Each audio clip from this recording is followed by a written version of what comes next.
Olá, muito boa tarde para você que nos assiste. O Consulta ao Doutor já está no ar. Hoje para falar de saúde mental na terceira idade. Aproveite a oportunidade, ligue para cá, faça a sua pergunta. 0 operadora 11 3337 5886.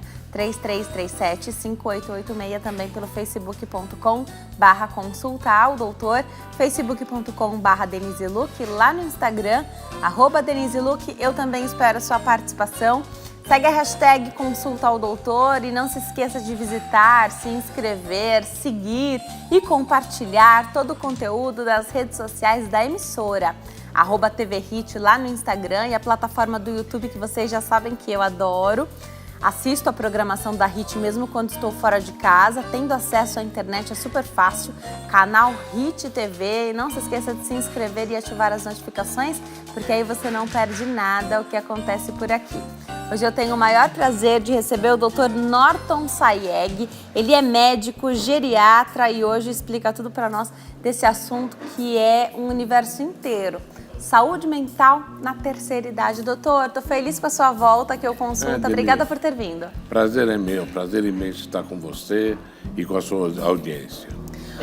Olha, falar de saúde mental é sempre um desafio, porque conforme a gente vive, a gente está suscetível, né? Conforme a gente vive mais, a gente está mais suscetível a doenças, problemas, situações que aparecem. E o que a gente vê hoje é uma geração de filhos cuidando de suas mães, então, filhos idosos cuidando das mães idosas, casais idosos, um ajudando o outro, então, marido, esposa. A gente sabe a importância de ter um cuidador com uma boa saúde mental também, mesmo quando quem precisa de cuidados, né, já está mais adoentado. É preciso ter esse olhar, né, olhar para si. Queria que você explicasse. E o Alzheimer, que é a principal doença que se fala hoje da terceira idade. Há um medo muito grande de ter Alzheimer, ao mesmo tempo todo mundo quer viver mais e a gente quer chegar lá sem passar por essa situação. Queria que você desse uma pincelada nesse cenário hoje que mudou, né? É de agora, décadas atrás a gente não vivia isso. O Brasil está envelhecendo, né?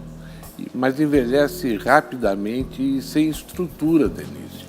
Nós não temos uma estrutura política de saúde voltados para a terceira idade, voltados para os idosos, ela praticamente inexiste.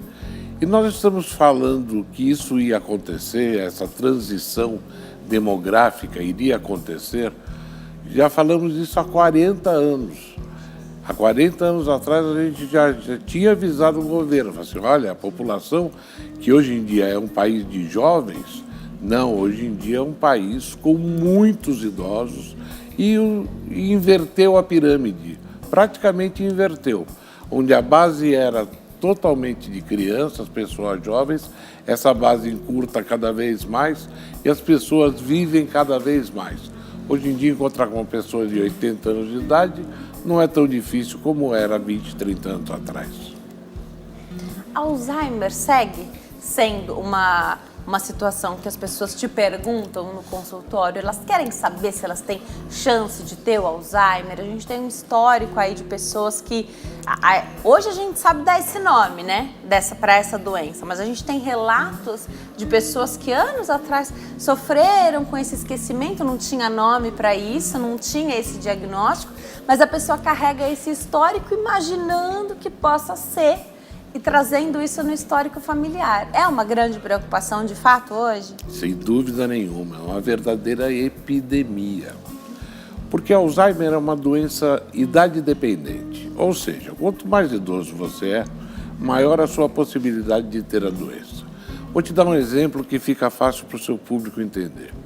Aos 60 a 65 anos de idade, a nossa chance de ter doença de Alzheimer é em torno de 3 a 5%. Veja, aos 60 a 65 anos.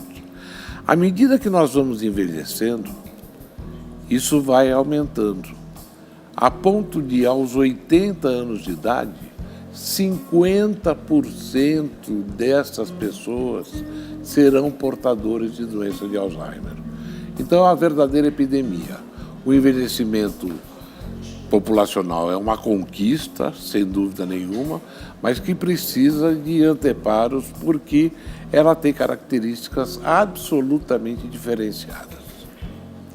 Não são só os esquecimentos ali, né? É uma coisa mais profunda ou naquele comecinho da doença pode passar despercebido? Sim, e costumava passar muito mais do que hoje em dia. Graças a vocês da imprensa, que cada vez divulgam mais, que perder memória na terceira idade não é normal, é comum. É tão frequente que as pessoas acabam confundindo normal com comum. Isso são coisas diferentes. Se é normal, você não precisa fazer nada. Agora, quando você sabe que é comum e pode não ser Alzheimer, a perda de memória, você tem que buscar ajuda porque só um médico qualificado vai identificar isto e eventualmente tratar e fazer a prevenção para que a doença não piore rapidamente. Esses são os grandes avanços que nós temos hoje em dia na questão do Alzheimer. Já já a gente vai poder se dedicar bastante tempo aqui a falar do Alzheimer. Eu tenho certeza que quem está em casa tem dúvidas e as dúvidas vão chegar aqui pra gente. Mas antes de chegar no Alzheimer, o simples fato de envelhecer, então a vida passa por várias fases, né? Então tem ali uma coisa mais pontual quando os filhos se casam ou saem de casa, a síndrome do ninho vazio, isso já mexe muito, né? Mais com mulheres talvez, mas os homens também sofrem. O envelhecer vai trazendo uma coisa diferente, de não se reconhecer às vezes no espelho, a lembrança de um rosto mais jovial, né? Então, eu não tinha essas linhas, eu não tinha essa marca, e é mais do que só aceitar o passar do tempo, né?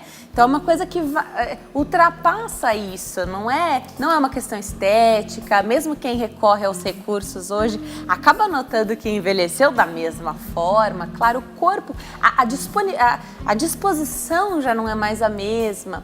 E isso pode dar um baque na parte psicológica, fora as questões hormonais que a gente sabe que atrapalham, né, colaboram para essa situação.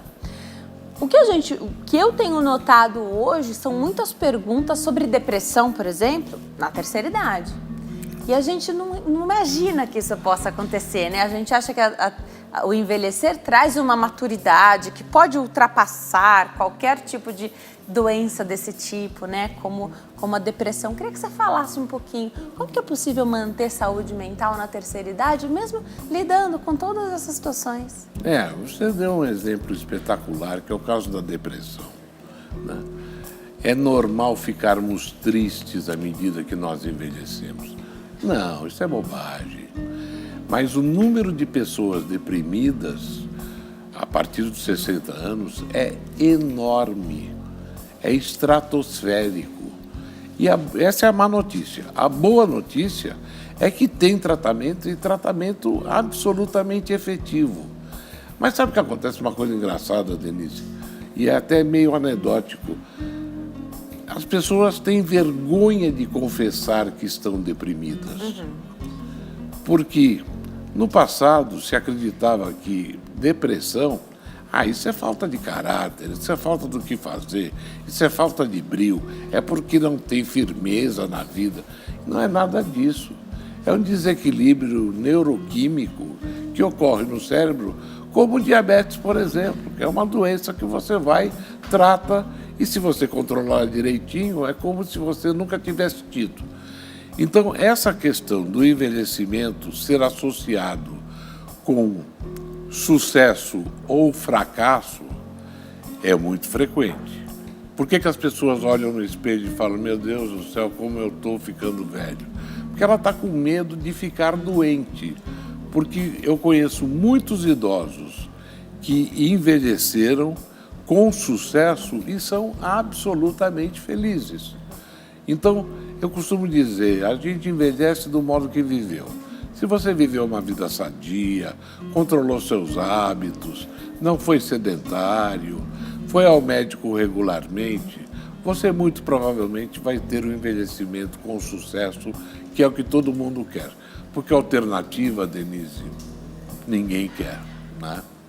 que é morrer cedo. Perfeito. Todo mundo quer envelhecer, é isso mesmo, só que com qualidade. Você falou de não ser sedentário, e o que eu vejo hoje são idosos correndo atrás. Se eles não faziam atividade física antes, eles estão começando a fazer agora. E a gente vem já de uma leva de um pouco mais de cuidado, né, com essa parte. Não é difícil deixar de ser sedentário. A OMS recomenda 150 minutos de atividade física por semana. Não é difícil fazer isso. É mais ou menos 15 a 20 minutos por dia. Uma caminhada, 3 voltas no quarteirão, está de bom tamanho. Também não precisa entrar numa academia ou coisa parecida. Agora, tem outro lado. Aí o pessoal fala, doutor, é muito fácil falar, mas o senhor já viu as calçadas de onde eu moro? Isso é verdade. Né? E o risco de queda é muito grande. E uma queda numa pessoa idosa que já tem uma certa porose óssea é um risco de fratura. E a cirurgia é uma cirurgia extremamente invasiva, com complicações absolutamente sérias. Então, tem várias nuances, por isso que eu digo, e você colocou isso muito bem, é diferente essa fase da vida. E sendo diferente, ela tem que ser tratada de modo diferenciado. É isso que faz o geriatra. Ou seja, você vai no clínico geral, ele pergunta, o que você está sentindo? Né? No geriatra, não, eu pergunto, como o senhor vive? Que horas o senhor acorda? O que o senhor come de manhã? Que horas o senhor faz sua higiene? Então a gente vai acompanhando para ver o dia a dia e 95% das vezes tem coisa errada que precisa ser corrigida. Agora, mudar comportamento também é uma outra história que não é tão simples assim. Bom, mas você citou várias situações aí que me chamaram a atenção. Pode ser que você precise, claro que o geriatra e o seu trabalho é incrível, e desde a primeira vez que eu tive a oportunidade de te entrevistar, a gente já vê uma diferença nessa sua abordagem, né, do paciente, de entender o modo de vida. Isso é sensacional, mais do que como você se sente só, né? O que você está sentindo, o que te trouxe aqui. Qual é a dor? Né? Exatamente, sendo que a gente sabe que hoje o que é recomendado é que não se espere ter o sintoma, né? Que se você vai fazer essa busca por melhor qualidade de vida sem estar com o sintoma, você não tem nenhum problema, você tá lá que é porque você não quer ter mesmo, né? Mas quando você traz isso para mim, eu lembro aqui de um apoio psicológico que pode ser fundamental, e eu particularmente acho que durante toda a vida. Mas na terceira idade, então você está com a disposição, mas aí você lembra, se eu cair agora vai ser um problema. Aí você já tem medo.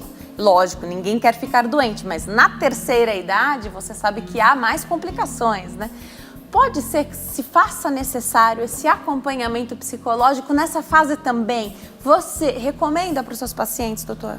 É claro, é um recurso excelente. Mas, Denise, sejamos francos, o acesso ao médico já é difícil.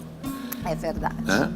E quando consegue, parece que ganhou na loteria. Né? Tem gente esperando consulta aí, sei lá, há meses e meses. Enquanto que isso tem que ser revisto a cada 60, 90 dias.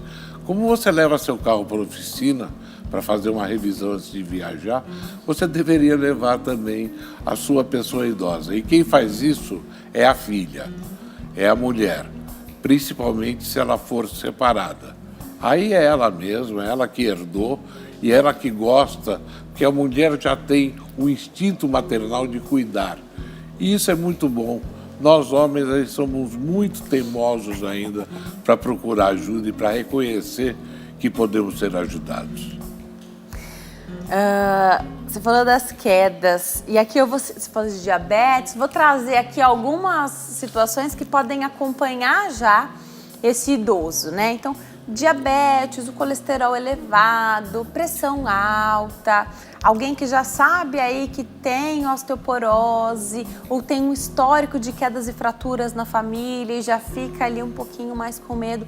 Dá para trabalhar nisso antecipadamente? Então, o que se pode fazer quando você fala de atividade física? Se há alguém que já tem histórico e mais medos, recomenda-se uma atividade física diferenciada? Então, no seu caso, é melhor um pouquinho menos de impacto, ou musculação. Tem muita gente que prefere até fazer esse exercício resistido, né? E o tema de hoje é saúde mental, atividade física, o melhor remédio, né?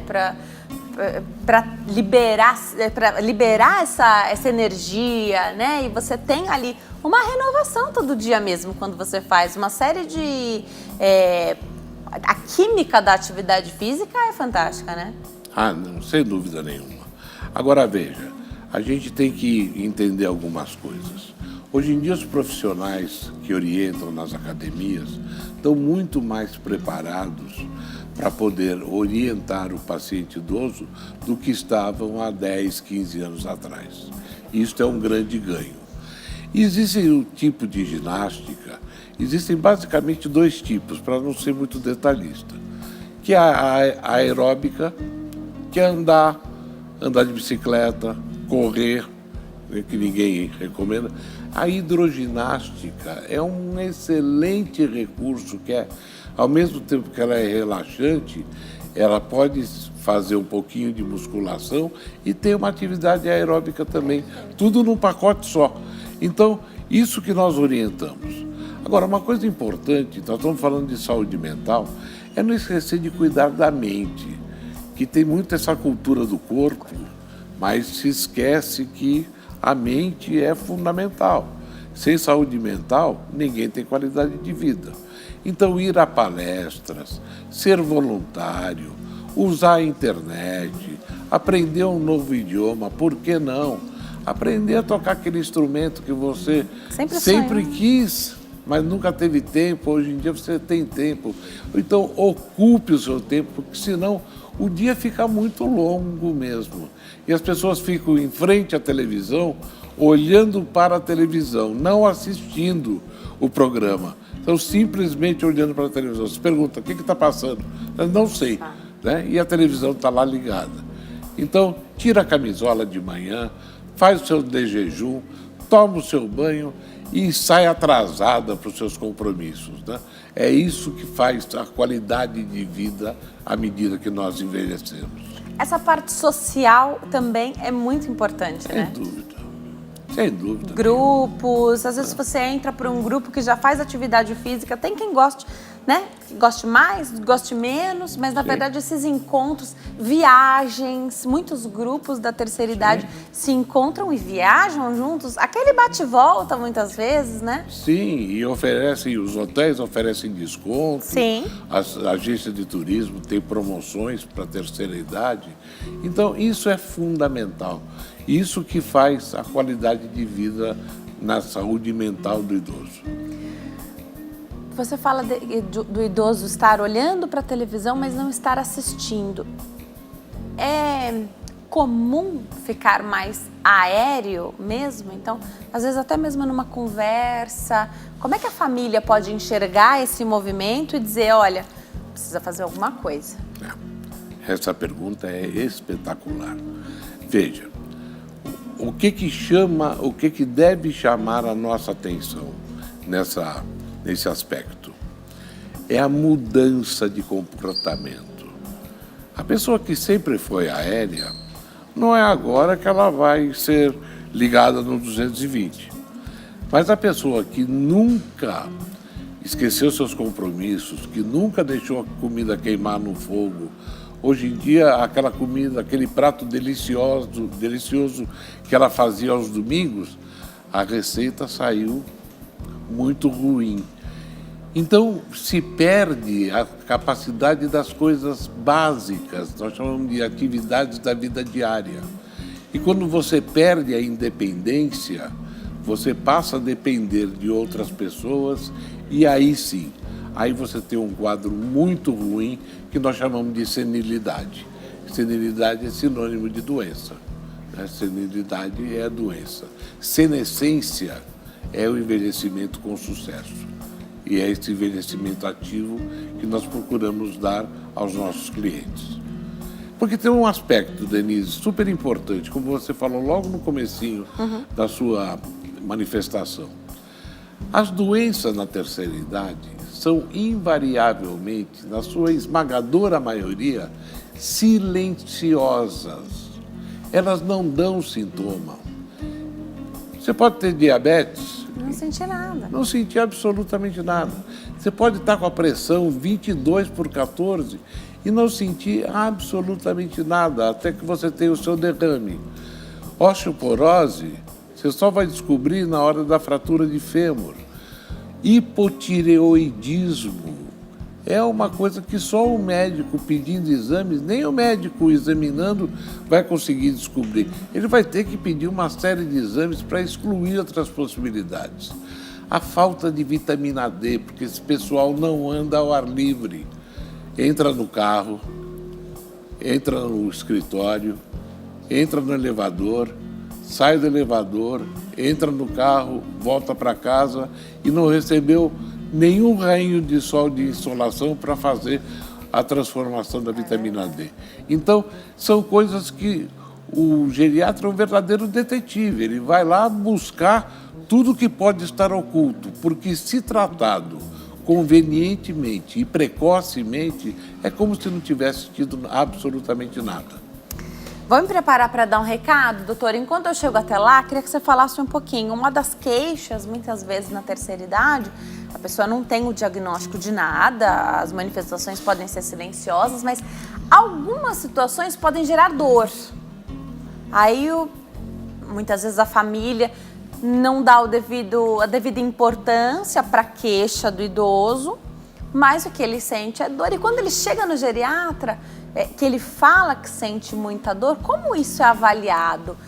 A gente sabe que tem uma escala de nota que o paciente dá para dor, né? Como é essa conversa? Como é que investiga isso? De que dor que ele sente? Às vezes ele não sabe dizer exatamente que dor é aquela. E já até esqueceu quantos anos que aquela dor acompanha. Explica um pouquinho pra gente enquanto eu chego até lá, por favor, doutor. Muito prazer. Pode falar. Bem, essa questão da dor está muito ligada às fraturas silenciosas, especialmente fraturas da coluna vertebral. Por quê? Porque dependendo do grau de osteoporose que a pessoa tenha, um simples espirro, uma tosse mais forte, um engasgo, por exemplo, pode levar à fratura.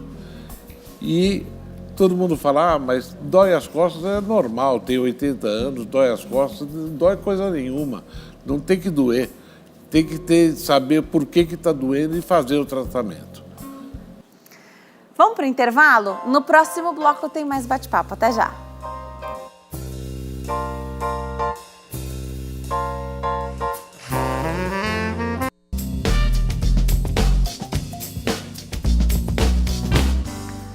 Nós estamos de volta. Hoje o Consulta ao Doutor fala sobre a saúde mental na terceira idade. Aproveita a oportunidade e ligue para cá. Faça a sua pergunta, 0 operadora 11 3337 5886. Nosso convidado é o Dr. Norton Sayeg.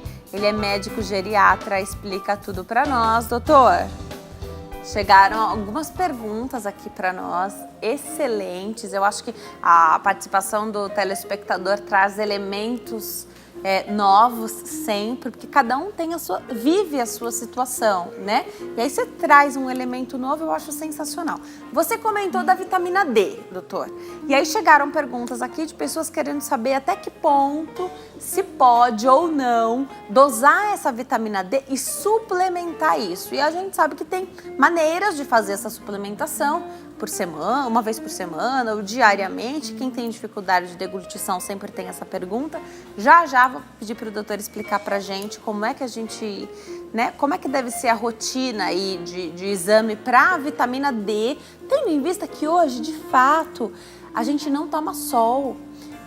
E o idoso não toma sol também, porque se não sai de casa, alguns nem saem de casa, outros têm mais medo da questão do câncer de pele, também se cobrem mais, mesmo quando tá no sol, não tá exposto. Já o doutor explica pra gente a questão da vitamina D. Antes disso, eu vou convidar a dona Eliana para nos dar aquela super dica do Shopping do Povo. Olá, Denise e todos vocês que estão acompanhando ao programa Consulta ao Doutor. Eu estou aqui no Shopping do Povo com mais uma novidade para vocês.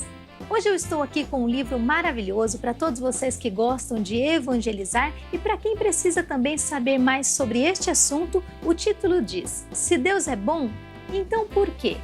Quantas pessoas não fazem esta pergunta? Se Deus é bom, por que tem tanta maldade? Por que tanta dor no mundo? Por que tantas coisas ruins acontecem com pessoas boas? Isso vai ser esclarecido para você através da Palavra de Deus neste pequeno livro que está aqui nas minhas mãos. E você pode adquirir este livro aqui no Shopping do Povo, que fica na Avenida São João, no número 815, próxima à Estação República do Metrô. Mas você também pode adquirir no nosso site spovo.com.br ou pelo Televendas 0 Prestadora 21 2141 5100. E é isso aí, Denise. Essa foi a nossa dica de hoje. Continuem acompanhando a programação e eu aguardo por todos aqui no Shopping do Povo.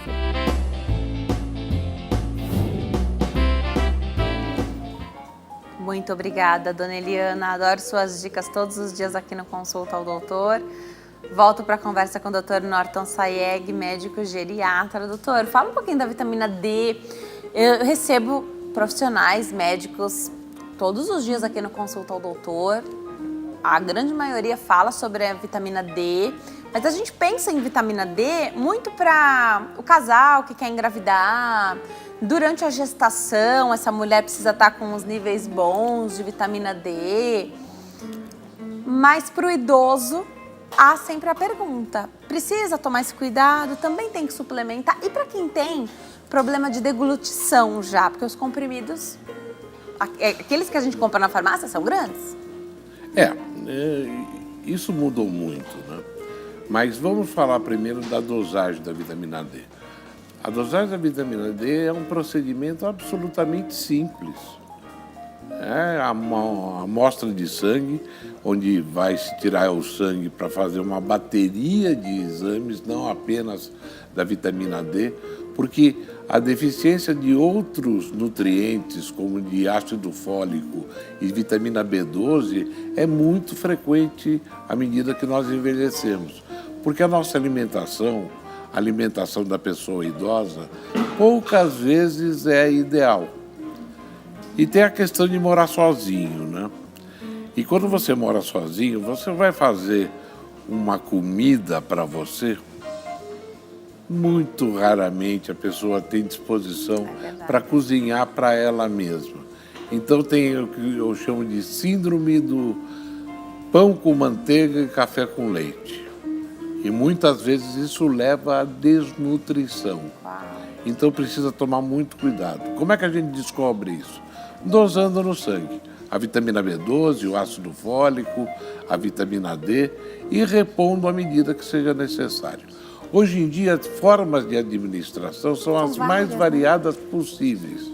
As farmácias de manipulação de boa reputação, é bom que se frise, né? Tomar muito cuidado, é um recurso espetacular, mas que tem que ter uma certa cautela. Uma certa cautela. Mas existem formas, quando a pessoa tem dificuldade de deglutição, existem formas de repor isso com soluções orais, em gotas ou coisa parecida. Tá. Então, não vitamina D é um item, mas não é só isso. Você falou B12, ácido fólico, até ferro e o que mais a pessoa precisar dosar. Perfeitamente. Você falou da quantidade de comida e é tão curioso isso, porque o que eu recebo aqui todo dia, mensagens de pessoas que moram sozinhas, idosos e não idosos, dizendo que Denise, a comida nem fica boa. Eu sei que tem que cozinhar, mas tão pouquinho, nem fica boa a comida, na quantidade pequena, né? Então isso é realmente algo a se pensar, né? É verdade. Mas hoje em dia existem recursos, né? Existem cozinheiras que, por um preço bastante módico, fazem comida congelada, aí por um determinado tempo. Isso daí facilita a vida das pessoas. Eu tenho muito paciente que se utiliza desse recurso. Comida de qualidade, só está congelada, tudo bem, né? Salada bem colorida, nunca se esqueçam disso. Quanto mais colorida a salada, mais vitaminas você está ingerindo. Tá, e aí de morar sozinho, chegaram outras perguntas aqui de quando até quando não gosto de usar essa palavra, mas até quando você deixa, até quando você permite, até quando você deixa essa situação correr, do idoso morar sozinho. A família fica com medo, né, de quedas. Nem todo idoso é adepto do celular, o que deixa a família um pouco menos confortável com a questão da segurança, porque o celular tá sempre com a gente, né? Tá sempre coladinho no corpo. Se é um idoso que não é adepto, de repente você fica ali naquela busca. Ele saiu, foi no mercado, ele foi na reunião do condomínio e não avisou a família, né? E gera uma preocupação. Eu queria que você falasse até quando é saudável morar sozinho. Olha, existe uma escala que é chamada escala de Katz, que é uma escala muito simples, que mede atividades básicas da vida diária, como nós chamamos. O que nós queremos dizer com isso? É saber se a pessoa está se alimentando sozinha e normalmente. Então, se você vai visitar a vovó e vê que ela emagreceu tremendamente, alguma coisa não está correta, né? Ver se a pessoa está se locomovendo com autonomia, se ela continua pegando a condução que ela sempre pegou sozinha, ou se ela já tem esse tipo de limitação e por isso ela não sai mais de casa e abandona seus interesses sociais, que com isso chama a doença e não tenha dúvida que vai haver uma progressão. Então, são uma série de perguntas da vida básica, das atividades básicas da vida diária, para ver se estão comprometidas. Se estiverem comprometidas, realmente não tem como morar sozinho, porque já está precisando de ajuda e já é dependente. Tá. E nessa fase de transição, é recomendado que o idoso participe. Então, não se pode sumir com a casa do idoso, né? Ele tem que participar disso. Olha, se é alugado, nós vamos entregar, vamos escolher um outro lugar para morar. De repente, não precisa deixar de ser sozinho. Pode ser sozinho, mas de repente o apartamento ao lado, no mesmo prédio, também tem algumas alternativas, né? Quando você fala em envelhecimento, tem uma palavra que acompanha essa questão de envelhecimento, que é a criatividade. Perfeito. Né? Cada família é um microcosmo, cada família é um universo especial, com as suas culturas, com os seus valores, com os seus costumes. Então é isso que nós temos que respeitar. Isso é uma queixa praticamente generalizada da aceitação do cuidador. A pessoa não aceita o cuidador. Não aceita uma pessoa dentro de casa. Por que isso acontece? Porque mostra que ela está dependente. E isso é humilhante na grande maioria das vezes. Não é que ela quer ajuda, ela não quer ajuda, ela realmente não quer mostrar para os outros que ela está dependendo. Então, existem vários artifícios que a gente pode utilizar no sentido de fazer essa pessoa aceitar ajuda, porque tem uma hora que é necessário realmente, Denise. Falando de situações que tiram a qualidade de vida da pessoa, chegou uma pergunta aqui sobre incontinência urinária e eu achei sensacional, porque nós falamos aqui de atividades sociais, de atividade física e acomete mais mulheres, né, pelo que a gente vê aqui. A incontinência urinária pode tirar essa mulher de cena, pode tirar essa idosa de cena, né? Isso também é abordado na consulta com o geriatra. Há uma vergonha de dizer que há perda de urina, né?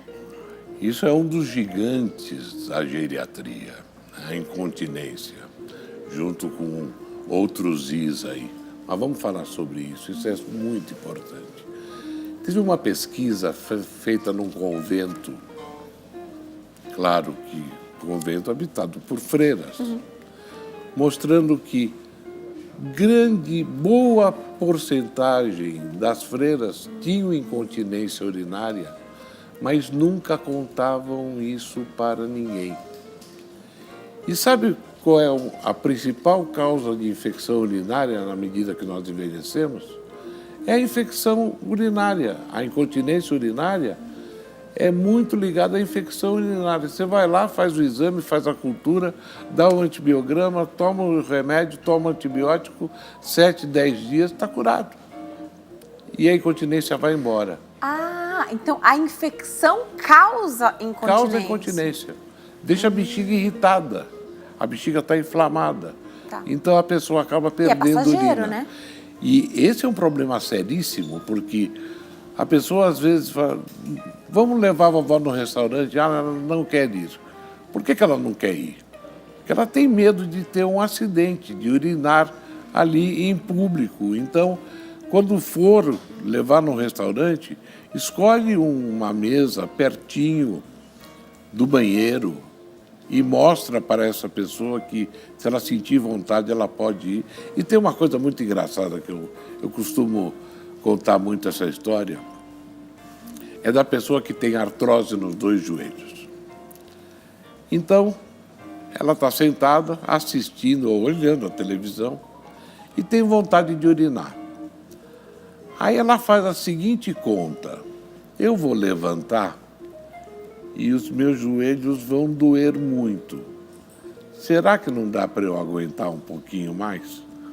E com isso, muitas vezes, ela esquece disso e tem um acidente e tem a chamada incontinência urinária mecânica. Isso é uma síndrome muito conhecida pelo geriatra, entendeu?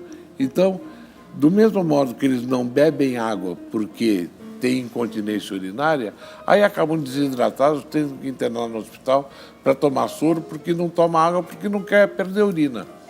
Então é um ciclo que você precisa romper isso para dar qualidade de vida para as pessoas, que perda de urina involuntária realmente é muito, muito desagradável. Você falou da hidratação. O idoso desidratado, aliás, qualquer pessoa desidratada, não pode ter uma perda de memória? Claro que sim, sem dúvida nenhuma. Eu costumo brincar com meus pacientes que não tomam água, dizendo assim: a senhora tem planta em casa? Tenho, doutor. E a senhora rega? É claro, rego todo dia. Mas e por que a senhora não toma água se a senhora sabe que isso é tão importante para a saúde, né? Mas eles realmente, porque à medida que nós envelhecemos, o nosso estímulo da sede é diminuído.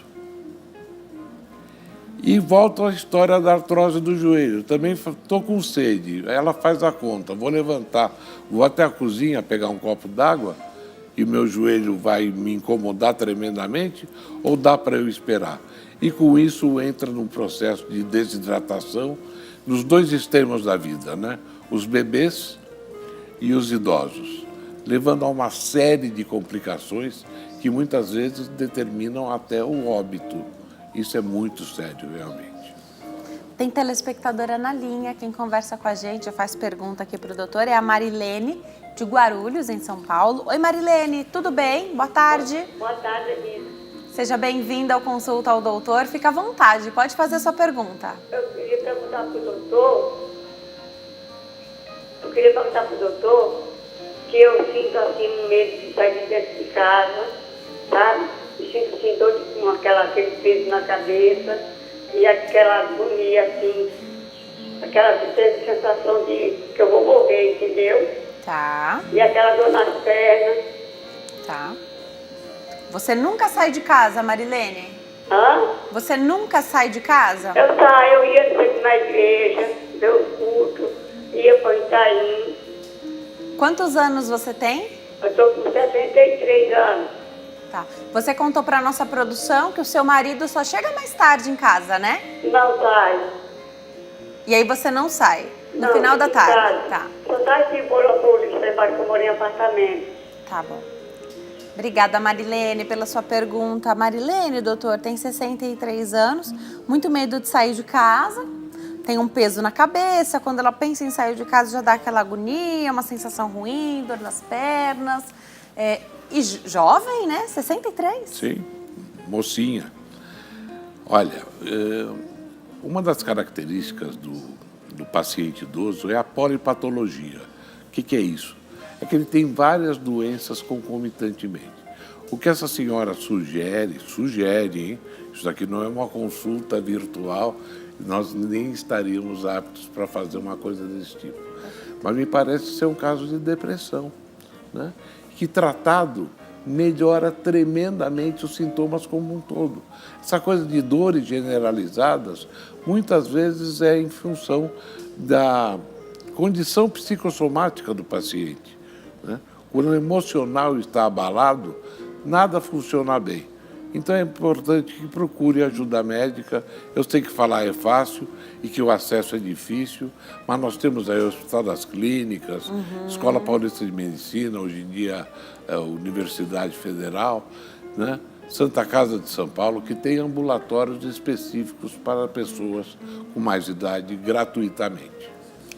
Clésia, de Minas Gerais, ligou para cá, tem 73, fala que a vida toda sempre teve a hemoglobina baixa. Ela tem anemia e a pergunta é, quadros de anemia. Então, primeiro, risco de anemia na terceira idade, se isso acomete bastante a terceira idade, quais seriam as soluções e se a anemia pode provocar uma depressão? Não, a anemia não costuma, provoca uma apatia. A pessoa fica sem disposição. Agora, precisa ver se essa pessoa não tem uma talassemia. Por exemplo, se os ancestrais dela vieram da costa do Mediterrâneo, onde isso é extremamente comum, ela pode ter herdado essa hemoglobina baixa. Agora, o importantíssimo é dosar o ferro, porque existe anemia mais frequente no idoso, é a ferropriva, ou seja, falta desse mineral, ferro, que é essencial. É feito o diagnóstico, o tratamento é super simples, com cápsulas mastigáveis, eventualmente injetável, mas muito eventualmente. Normalmente dá para controlar. Agora, anemia no idoso não é normal. Como eu aprendi na faculdade, infelizmente, aprendia que anemia no idoso é normal. Colesterol alto no idoso é normal. Não, não é normal, é comum. Procura ajuda porque tem tratamento. Bom, para grande parte dos problemas que a gente já falou e vai falar aqui, tem como tratar. Se não tem cura, se o nome não é cura, tem como você praticamente esquecer que aquilo te acometeu, né? Devolver qualidade de vida, te trazer de volta, né? Depressão, situações aí como um diabetes mal compensado, transtornos por conta da pressão alta, pressão arterial elevada, tudo isso dá para você trazer, né? De volta ao paciente. Audição comprometida. Perfeito. Visão comprometida. Então, tá lá com o óculos penduradinho, mas não usa o óculos de jeito nenhum, né? Tá lá com o aparelho, fala, o senhor está se dando bem com o aparelho? Aí a mulher fala para ele, liga o aparelho, por favor, gritando, né? Aí ele liga o aparelho, agora estou escutando o senhor. Quer dizer, essas coisas comprometem a qualidade de vida das pessoas. Antigamente, os aparelhos de audição, por exemplo, eram enormes, pesados, incômodos. Hoje em dia são bem pequenininhos, a tecnologia avançou muito.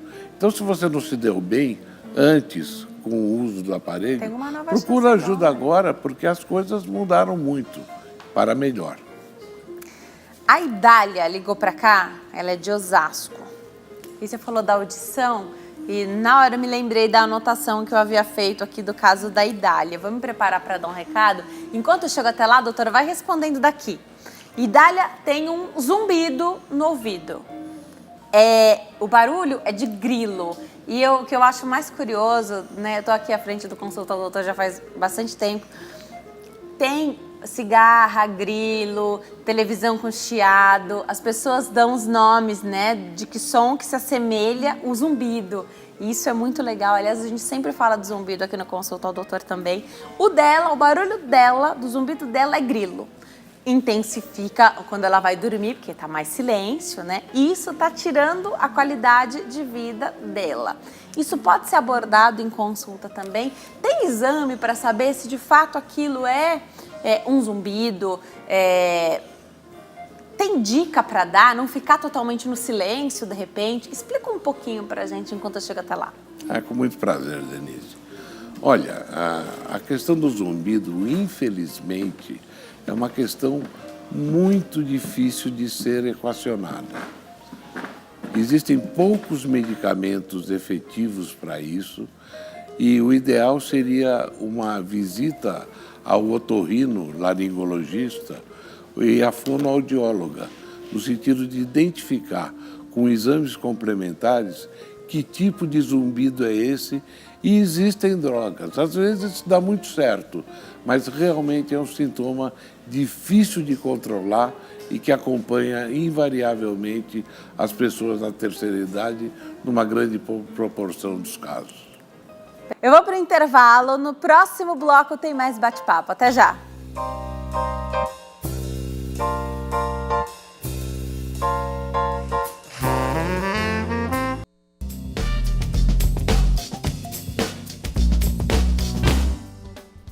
Nós estamos de volta hoje para falar da saúde mental na terceira idade. Aproveita a oportunidade, ligue para cá, faça sua pergunta no 0 Operadora 11 3337 5886, também pelo facebook.com/consultar o doutor, facebook.com/Denise Luque, lá no meu Instagram, @Denise Luque, e eu também espero sua participação. Meu convidado hoje é o Dr. Norton Sayeg, ele é médico geriatra, tira todas as nossas dúvidas. Doutor, quando você fala que a gente envelhece de acordo com como a gente viveu, né, como a gente vive, isso é muito legal. Significa que a gente não deve tirar a nossa atenção da saúde em nenhuma etapa da vida, né? Para voltar para esse bloco, eu vou fazer a pergunta da telespectadora Regina Guterman. A Regina é uma telespectadora bastante assídua aqui do Consulta ao Doutor. Eu converso com ela no particular ali muitas vezes, conheço a família dela, mandou foto, esse contato também é muito legal, através das redes sociais que a gente pode ter com o telespectador. Obrigada, viu, Regina? Regina tá adorando o programa de hoje, fala que o doutor Norton é um profissional de excelência, é mesmo, e a gente trabalha para trazer o melhor profissional sempre para você. E ela pergunta, a partir de que idade nós devemos ir ao geriatra? No clínico geral, a gente deve ir sempre. Acho engraçado, porque as pessoas não acham nada estranho você levar a criança no pediatra, É isso mesmo. periodicamente. E à medida que você envelhece, você não vai no médico quando você mais precisa desse recurso. Então, a gente diz assim, a partir dos 40 anos de idade, não necessariamente um geriatra, mas um clínico com uma boa formação em geriatria, que existe isso, não é especialista, mas ele sabe o arroz e feijão. Mas tudo bem também se quiser ir no geriatra com 40, Mas né? tudo bem, e é isso que nós adoramos, para poder fazer o quê? A prevenção das doenças silenciosas. E isso é fundamental, que aos 40 anos você pode ter pressão alta, pode ter diabetes, pode começar uma osteoporose, pode ter um hipotireoidismo, pode ter uma depressão, enfim, pode ter uma série de condições que são absolutamente controláveis à medida que você faz o diagnóstico precoce. Se você faz o diagnóstico precoce, aí sim o tratamento vai ser um sucesso absoluto e você vai poder usufruir da sua idade adulta, jovem, né, até chegar no envelhecimento, numa velhice saudável e com sucesso. Doutora, que tem um preconceito de assumir que foi ao geriatra, né? Você pode até ir, mas você falar que foi, isso pode gerar, a pessoa fica um pouco constrangida, porque a ideia, né, lá atrás se pensava, o geriatra é o médico do idoso, parece que você precisa ser idoso para poder ir ao geriatra, e para começar o geriatra é um médico, né? Exatamente, é um médico que tem uma cultura grande em clínica geral, especializado nas doenças comuns do envelhecimento. E a gente está envelhecendo a partir do dia que a gente nasceu, né? É, exatamente isso. Há um medo de assumir esse passar do tempo. Há o medo da finitude, né? As pessoas não costumam pensar sobre isso também. Então, mas isso normalmente vem acompanhado de problemas de ordem emocional. Olha, tem uma questão da renda, por exemplo. A pessoa tem depressão, não é que está deprimida, É porque o que ela recebe, a aposentadoria, não dá nem para comprar os remédios. Então ela tem que viver de favores da filha, do filho, da nora, do genro. E isso é muito ruim para a qualidade de vida das pessoas que envelhecem. Chegaram algumas perguntas aqui, inclusive sobre tópicos que a gente já falou. Josimar, de Goiânia, Goiás, falou que não toma sol porque ele fica muito, muito vermelho quando ele se expõe. Como é que ele faz aí para ter a vitamina D? O doutor já falou, tem que dosar e se houver necessidade, faz a suplementação. Então, você não toma sol, ok, suplementa. Exatamente. E você não precisa ficar, quando fala toma sol, as pessoas já pensam no maiô, no biquíni, na praia. Não é isso, é você estar ao ar livre. Automaticamente você recebe uma insolação. Não precisa ficar vermelho por causa disso, ficar lá queimado, não consegue dormir à noite por causa das queimaduras. Não é isso que nós queremos. Queremos que as pessoas andem ao ar livre. Vai fazer uma caminhada na volta do quarteirão, mesmo a partir das 8 da manhã até as 10 horas, mais ou menos, para evitar o sol do meio-dia, que não é um sol muito benigno, não. Tá. Algumas perguntas chegando aqui. Eu vou me preparar, daqui a pouquinho eu vou me preparar para dar esse recado. Mas, doutor, tem a questão da saúde mental, quando você tem um familiar já passando pela doença de Alzheimer. A família fica abalada. É preciso entender que doença é essa, que a pessoa não está repetindo a mesma pergunta porque ela quer, ela não está brincando. Esse é o problema. Queria que você explicasse um pouquinho para a gente como é que se faz esse primeiro contato, né? Porque o idoso, ele não vai, né, num caso como esse, de já ter a queixa do Alzheimer, ele não está sozinho. Ele está acompanhado ali pela família, eu acho que o apoio da família é super importante, e a família não sabe lidar com aquela situação, a família não sabe como conversar com esse idoso. Então, quando ele pergunta repetidas vezes a mesma coisa, não se pode perder a paciência, porque essa é a doença. Queria que você falasse um pouquinho pra gente sobre o Alzheimer e o acolhimento da família. Como a família pode estar por perto, ajudar, trazer segurança, né, para esse idoso? Isso é fundamental. Essa questão é extremamente relevante. Olha, quando uma pessoa da família, um ente querido, apresenta a doença de Alzheimer, a família toda adoece. Nós temos aí, nós chamamos de famílias vitimizadas pela doença de Alzheimer, porque muitas vezes existe uma dificuldade muito grande de acreditar que a pessoa realmente não está se lembrando de determinadas coisas. Já me falavam no consultório, doutor, isso é fingimento dele, ele sabe muito bem do que nós estamos falando, mas ele não sabe. Então as pessoas estão despreparadas para poder enfrentar essa questão.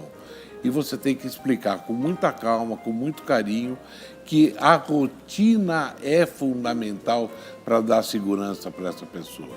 E se ele pergunta toda hora que horas são, você responde. Daqui 5 minutos ele pergunta de novo que horas são, você responde novamente. Tenta associar isso com eventos temporais, assim, é hora de tomar banho, é hora de almoçar, é hora de jantar, e isso fica mais entendível. A comunicação com pacientes com Alzheimer é uma verdadeira arte que deve ser cultivada. Doutor, tem testes que são aplicados para saber se de fato aquele esquecimento é o Alzheimer, se aquilo é o início da doença de Alzheimer, ou se o esquecimento é por conta de uma desidratação? Tem testes para fazer, porque pelo que eu tenho de experiência aqui à frente do programa, me parece que não tem um exame que se faz e saia lá. Diagnóstico, doença de Alzheimer. Explica pra gente, doutor, por favor. Não, realmente, infelizmente nós não temos um biomarcador absolutamente confiável, como temos para outras doenças, como tuberculose, sífilis, AIDS. Existem exames específicos que está lá, positivo para isso, positivo para aquilo. Para Alzheimer, infelizmente, não existe um teste patognomônico, nós falamos, quer dizer, um teste que não deixe nenhuma dúvida sobre o que está acontecendo. Isso dificulta até para o entendimento da família, né? Da família entender, mas não tem exame nenhum, não saiu essa resposta. Então, agora o que existe é uma avaliação do próprio médico. A gente faz algumas perguntas fundamentais para testar a memória recente desse indivíduo. Mas esse é um teste grosseiro. Se você tem uma suspeita de que essa coisa pode estar realmente complicando, aí existe uma avaliação neuropsicológica, que é feita por psicólogos, especialistas, são chamados neuropsicólogos, que aplicam uma bateria de testes e detectam que área da memória está comprometida. Então, além do acompanhamento com o geriatra, pode-se fazer necessário um outro especialista. Sem dúvida nenhuma. Legal. E nós lançamos mão disso muito frequentemente. Perfeito. E é bom, né, quando eu falo que isso pode, quando você não tem um exame que o resultado dê ali, né, no papel, escrito, a doença de Alzheimer, a própria família, e hoje a gente sabe muito mais sobre a doença, né, a própria família vai entendendo esse progredir.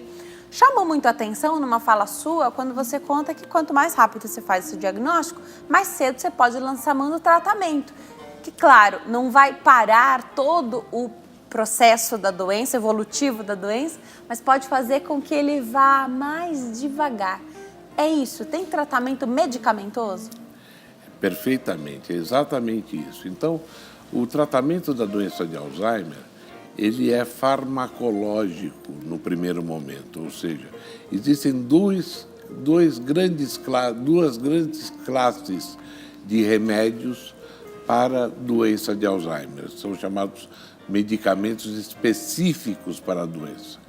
E existe, aqui não é propaganda, mas eu desenvolvi uma fórmula, um suplemento, no sentido de preservar os neurônios. É um neuroprotetor extremamente potente, à base principalmente de ômega 3 e vitamina E. E com isso nós temos tido resultados espetaculares. Eu já uso isso há mais de 12 anos. E não é barato, e isso atrapalhava demais os meus pacientes, mas hoje em dia nós estamos industrializando isso para fazer cair o preço, para poder dar acesso às pessoas a esse tipo de recurso, que também atua como prevenção da doença de Alzheimer. Então não precisa estar doente para fazer cientificamente comprovado. Perfeito. Não precisa estar doente para começar a usar. Não. Né? Aquelas pessoas, por exemplo, que têm a mãe com Alzheimer, o pai com Alzheimer, que tem muito medo de vir a ter a doença, pode lançar mão desse recurso. Tem muito medo, mas tem muita chance? Existem dois tipos de doença de Alzheimer. Uma que é chamada familiar. Essa é extremamente hereditária. Você pega o pedigree, modo de falar, árvore genealógica da família, e você vai marcando. Tataravô teve, bisavó teve, vovô teve, papai teve, eu provavelmente vou ter. Não tinha esse nome antigamente, né? A gente vai pelos relatos dos sintomas, né? Então, vai pelas coisas chamadas esclerose. Vovô esclerosou. Né? Não tem nada a ver com vaso sanguíneo, com irrigação cerebral. Alzheimer é perda de célula cerebral. O cérebro vai murchando, ele vai atrofiando. Né? Então, mas graças a Deus, essa doença de Alzheimer familiar é apenas 5% dos casos. 95% é ligado à idade. A idade mesmo. Então, as pessoas que têm um pai ou uma mãe com Alzheimer realmente têm maior chance de ter a doença, porque é uma doença geneticamente determinada. Veja, quando a gente fala geneticamente determinada, não quer dizer obrigatoriamente hereditariamente determinada. Vou me preparar para dar um recado enquanto eu chego até lá. Se a gente tiver a oportunidade de saber antes, então vou imaginar que tenha um exame que surja e me diga 10, 20 anos antes da doença se manifestar que se tem a chance de ter. O Alzheimer, a dica não seria essa que a gente dá para o público em geral, de ter melhores hábitos de vida, uma alimentação mais saudável, de fazer o acompanhamento, de fazer as suplementações. ao invés de ficar preocupado com esse resultado do exame? Eu tenho um pouco de medo com essa informação de, eu fiz um exame e me viu, né, que daqui 20 anos eu posso ter determinada doença, vai manifestar determinada doença. A pessoa fica tão preocupada que a doença chega mais cedo do que chegaria. Explica um pouquinho pra gente enquanto eu chego até lá. Essa é uma questão extremamente polêmica, né, Denise? Veja que existe um teste. Nós sabemos que a doença de Alzheimer é geneticamente determinada. Ou seja, existe alteração em vários genes dos nossos cromossomos que podem estar alterados, propiciando, facilitando a instalação da doença. E existem testes que você pode saber o seu risco para a doença. Mas se você tiver o risco, não quer dizer que você vai ter obrigatoriamente a doença. Então eu falo, olha, cada um é cada um. Se você quiser correr o risco disso te acompanhar o resto da vida, mas em compensação você tomar uma série de medidas para preservar a sua saúde mental, então você faça esse tipo de teste. Vou voltar a conversar com o Dr. Norton Sayegh. Nosso tempo está acabando, doutor. Mas chegou uma pergunta aqui sobre a hidratação. Se a recomendação do adulto é tomar pelo menos 2 litros de água por dia, o idoso consegue ingerir isso tudo de água? Tem um horário? Então, de repente ele acorda muitas vezes durante a noite para ir ao banheiro. Tudo bem parar de tomar essa água um pouquinho antes de deitar? Sei lá, depende do horário que o idoso dorme, né? Queria que você falasse um pouquinho. A recomendação está mantida de 2 litros de água pelo menos por dia? Esse é um grande problema, que é a aceitação desse tipo de orientação. Eu posso dizer que a hidratação é fundamental. É importantíssimo que você se hidrate, que você ingira pelo menos 1 litro de água. Pode ser Coca-Cola, doutor? Não, não é. Pode ser suco? Não, não é. Você não consegue tomar. É água mesmo. E as pessoas confundem muito, falam, mas eu tomo bastante, doutor. Eu falo, então a senhora vai em casa e começa a medir. Pega uma garrafa de manhã, de água filtrada ou de água mineral, separa essa garrafa só para você e vai tomar esse litro de água, fora o suco, o chá, o café, né? O café com leite, que eles gostam muito, enfim. Mas toma essa água até as 3, 4 horas da tarde, 1 litro. Por quê? Para não ficar realmente urinando demais à noite, especialmente os homens. Porque sabe que é engraçado, Denise? Tudo, à medida que nós envelhecemos, tudo diminui. Menos uma coisa, a próstata. A próstata aumenta. É o único órgão que aumenta à medida que nós envelhecemos. Vou aproveitar para deixar os contatos do doutor, antes de agradecer pela participação dele. Tem o telefone 11 3230 0563. O telefone e o WhatsApp, que é 99903 9395, www.alzheimermed.com.br, no Instagram, @drnortonsayegh. Doutor, obrigada por ter vindo, adoro te receber aqui. Um grande prazer para mim, uma satisfação, um privilégio estar aqui com você e os seus telespectadores. Muito obrigada, viu? Obrigada a você que escolhe ficar bem informado aqui conosco, de segunda a sexta-feira. Fiquem com Deus, até amanhã. Tchau!